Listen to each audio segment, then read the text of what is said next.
Don't get me started. You can't get me started with this shit. No, I don't. I mean, especially in this where we live, this area is very. I don't know. You know, for years I was angry with my mother. Like in my early 30s when I went to prison, I wasn't angry with my mother. I just thought that she didn't do a good job. Now I would open the casket and suck one of the bones on her feet because she did a phenomenal job. And here's the sad thing. She was a degenerate gambler that was pretty much baseline functioning alcoholic. She could do more as an alcoholic than most people do straight. She would eat people's fucking lunches. Would, as a woman, she ate people's lunch. She ate man's lunches.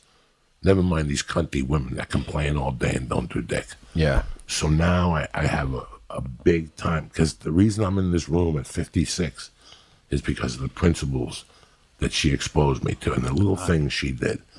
My mother worked till 3 a.m, dog. And my mother believed that a bartender had a drink to sell drinks. My mother believed she had business principles. She's like, I don't want a bartender who don't drink. You have to drink when you're behind the bar. It was the 60s and 70s, you know. So she really believed that. She believed that. She believed her bartenders could not have their boyfriends at the bar. If your boyfriend shows up, you're fired. Not a key. I don't ever want the illusion that that guy doesn't have a chance with you. Right. Smart. You know, I went to Benihana the day I got back from New York. I look at businesses and I look at what a waste they are. That Benihana in Encino is as ghetto as I've ever seen a place in my life. I was embarrassed for them. Papers on the floor. There was 2 cocktails outside. Encino's a white neighborhood. Yeah. And it was disgusting. But it wasn't the people's fault. It was that they did not hire somebody to greet people at the door. My mother, when she had that bar, you know what the biggest lesson I learned was? I'll never forget when I was working for my mother. She would pay me good money, $20, $10 to do menial shit. Clean the bathroom, pick up. And I'll never forget one day, we had the restaurant still. I had to be Mercy's age. And we had the restaurant still. And I still remember my mother. And you think about it, you listen to the story and you might think it's the wrong thing. And I remember my mother grabbed me going, go put a shirt on and a jacket. And I'm like, what are you talking about? She's like, come on. And there was a podium at my mother's bar. And there was a bar first, and then there was the restaurant. We only had the restaurant for maybe, till I was about 6 or 7. Then it was too big of a load on my mother. Because at the end of the day, my mother had to cook the meals. So my mother had to cook, but then somebody would come in at 4 and serve the meals, and she had waitresses, and my mother would be behind the bar. And I still remember one day my mother, there was you know those doors that you push? Mm-hmm. Velvety. It wasn't velvet. It was like a leather material with 2 windows. There was my mother had 12 tables. Maybe 3 of them had people on them. I was about 6. And I'll never forget that a couple pulled up.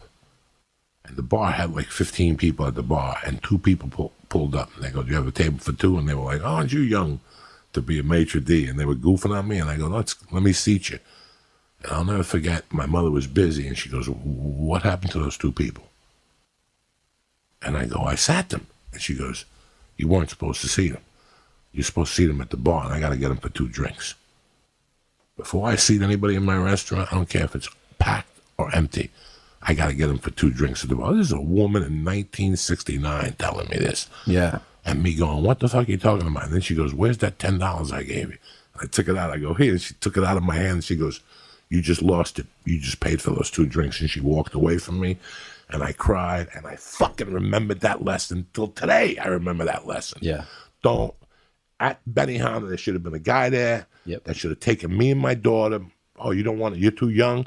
Taking my wife to the bar and offered her a drink. That's principles. Those are the principles I was raised in, you know? You know how many times I took my kid into that fucking YMCA pool and jumped in the pool? Me. At 340. At that time. When I first heard Mercy, when I baptized Mercy, I was 348, 345. Really? Yeah. When I baptized Mercy, I got big. I lost a bunch of weight, and then I got big. I used to take Mercy to that YMCA with no fucking shirt on. When she was 6 months old, I'd take her twice a week to mommy and me swimming. Me and my fucking wife. You know how many times I saw Mexican women with white kids in there? Oh, yeah. Now, Tom Segura. I understand you're in New York trying to feed your wife. But here's the beauty of it. Your wife and you were there. Oh, right. Texting, Oh, right. tweeting. And the kids are in the pool like, and they got a fat Mexican woman, you know, that barely fucking speaks. She's in the fucking dreamer. She's a dreamer. She's looking out the window, you know, waiting to bring the rest of them in. You know what I'm saying? Yeah. And here you two, what are the chances that kid's got no chance? You never built a bond with your child. Yeah. I still remember fucking 2 feet of snow falling into New York City. I'm a Cuban kid, dog. 2 feet of snow. Waking up my mother, reeking of alcohol, and her getting dressed and pulling me down fucking Amsterdam Avenue. Remember those sleds? Yeah. With the rope? Pulling me back and forth for 2 hours. I was a kid with a hangover. You know what you know what Mercy's chances are of getting me out in the fucking 2 feet of snow with a hangover? Niente. 0. You know what I'm saying? White power. Yeah, white power. Stinky asshole. These are the things that get at me. That parenting has really like cut out. And then now we got, you know, that whole shooting with that fucking Colorado. You know what happened, right? There was a kid and then he had a 16-year-old that was born a female, but she identified as a man. Mm-hmm. Well, I don't know. Maybe I'm fucking retarded. Maybe I'm a fucking asshole. How old do you have to be to drink? 21. So you're giving a fucking 14-year-old fucking pills because he tells you he's a woman. You're giving him fucking pills. It's happening younger than that. The mind is not even developed yet. I'm not a fucking genius here. I'm not a fucking genius here. Listen, I did acid at 14. I may at any time walk into a fucking restaurant and just shit in my hand and throw it against the wall. I'm waiting for it. Is dementia in my future? It has to be. I ate 20,000 hits of microdot acid. Let's pretend we're not even adding the fucking angel dust in there. Before my little fat fucking mind was developed. I know I'm going to have a problem down the line. I'm not a psychiatrist. I didn't go to doctor school. I don't know nothing. But you're telling me giving a 12-year-old kid fucking titty pills, tranny pills.